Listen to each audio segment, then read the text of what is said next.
नाज़रीन, आज की वीडियो में हम ड्रामा सीरियल दरार की आखिरी एपिसोड की एंडिंग को डिस्कस करने वाले हैं। शुक्र है कि इस ड्रामा सीरियल की एंडिंग बेढंगी या बेतुकी किस्म की नहीं की गई, जिस तरह से ड्रामा सीरियल कैसी तेरी खुदगर्जी की एंडिंग को किया गया था। इस ड्रामा की एंडिंग कुछ खट्टी मीठी सी है और हम आपको बताएंगे कि इसकी एंडिंग इस तरह से क्यों की गई और इसमें क्या मैसेज दिया क्रिएटर्स ने। जिस तरह से आपने आखिरी एपिसोड में देखा, शाहिर खुद ही सजल के पास आया और उसको बताता है कि मैं अपनी बेटी फातिमा की परवरिश अच्छी तरह से नहीं कर सकता, इसलिए मैं फातिमा तुम्हें देता हूँ। और शाहिर की इस बात पर आप भी इत्तेफाक करेंगे कि जिस तरह से शाहिर की हरकतें हैं, उस तरह से किसी भी शख्स की हरकतें हों, वो अपनी औलाद की इतनी अच्छी परवरिश नहीं कर पाता। लेकिन यहाँ पर क्रिएटर्स ने इरहा के ज़रिए एक मैसेज कन्वे किया है कि अगर खुदा न खास्ता किसी भी जोड़े में तलाक हो जाए तो उसके बाद ये नहीं है कि आप जिम्मेदारियों को साइड पे रख के आप चले जाए, बल्कि वो जो मैस क्रिएट हुआ है उसको साफ करने की जिम्मेदारी भी आप ही की है। शाहिर और इरहा का मियाँ बीवी का रिश्ता तो ख़त्म हो जाता है, लेकिन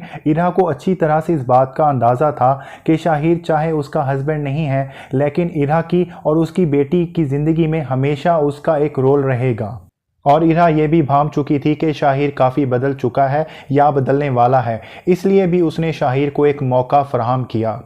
और जिस तरह से इरहा ने एक एपिसोड में कहा था कि औरत की मोहब्बत नदी की तरह होती है जो कभी ख़त्म नहीं होती और बहते चली जाती है, बहते चली जाती है, तो उसने अपने इस फैसले से ना सिर्फ ये साबित कर दिया कि औरत का दिल बहुत बड़ा होता है, बल्कि औरत फहमो फरासत में भी किसी से कम नहीं होती। दूसरा जो सबक हमें इसकी एंडिंग से मिलता है वो ये मिलता है कि अगरचे शाहिर अपना सब कुछ खो देता है, उसके पास कुछ भी नहीं बचता सिवाय चंद एक शेयर्स के या छोटी मोटी प्रॉपर्टी के अलावा। और इस बात पर शाहिर परेशान तो होता है लेकिन घबराता नहीं है। वो एक अच्छे बिजनेसमैन की तरह ज़ीरो से स्टार्ट कर लेता है कि एक मरतबा फिर से मेहनत करके अपना खोया हुआ मकाम वो फिर से हासिल कर ले। तो शाहिर ने हमें ये सबक ज़रूर सिखा दिया कि चाहे ज़िंदगी में सब कुछ ख़त्म ही क्यों ना हो जाए, लेकिन आप दोबारा से स्टार्ट ले सकते हैं। कारोबार में, बिजनेस में जो नुकसान होना था हो गया, वो अब माजी का हिस्सा है और अब मुस्तकबिल अपॉर्चुनिटीज़ से भरा हुआ है। अब आप पे डिपेंड करता है कि आप कितनी अपॉर्चुनिटीज़ को इस्तेमाल करते हुए उनको सक्सेस में कन्वर्ट करते हैं। और इसी फार्मूले पे अमल करते हुए